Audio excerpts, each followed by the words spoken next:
सोमनाथ सूर्यवंशी इनके परिवार को 1 करोड़ रुपए की मदद दी जाए। इस मांग को लेके प्रकाश अंबेडकर इन्होंने मुख्यमंत्री देवेंद्र फडणवीस इनसे मुलाकात की। आज सकाळी देवेंद्र फडणवीस मुख्यमंत्री महाराष्ट्र यांची भेट झाली। परभणीच्या संदर्भातली चर्चा झाली। सोमनाथ सूर्यवंशी यांना जी मदत देण्यात आलेली आहे ती तात्पुरती आहे।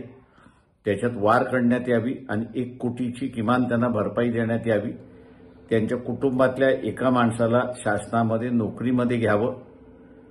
त्याच्याच बरोबर लाठीचार्ज हा एसपी किंवा आयजीच्या अधिकाराखाली झालेला नाही, तर खालच्या अधिकाऱ्यांनी स्वतःहूनच त्या ठिकाणी केलेला आहे। त्याची ज्युडिशियल चौकशी झाली पाहिजे आणि त्याच्याच बरोबर ज्या नागरिकांना मारण्यात आलेला आहे, हातपाय तुटलेले आहेत, बेदम मारण्यात आलेला आहे, अशांना पोलिसांच्या विरोधात कारवाई करण्याचा अधिकार असला पाहिजे आणि ते जर एफआयआर नोंदवत असतील तर ती एफआयआर नोंदवली गेली पाहिजे। ही मागणी सुद्धा मान्य करण्यात आली। वस्त्यांमध्ये जाऊन ज्यांची घरं मोडण्यात आलेली आहेत, दरवाजे मोडण्यात आलेले आहेत, अशांना असताना शासनाने कॉम्पन्सेशन द्यावं, तर ते कॉम्पन्सेशन सुद्धा त्यांनी त्या ठिकाणी मान्य केले अशी असणारी परिस्थिती आहे।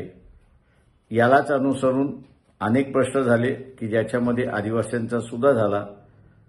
डायरेक्ट पेमेंट जे होतंय त्या संदर्भातली सुद्धा चर्चा झाली आणि या चर्चेच्या माध्यमातून रिटायर्ड डिस्ट्रिक्ट जज किंवा रिटायर्ड हायकोर्ट जज याची नेमणूक करून ती चौकशी करण्यात यावी, ही सुद्धा मागणी त्या ठिकाणी मान्य करण्यात आली।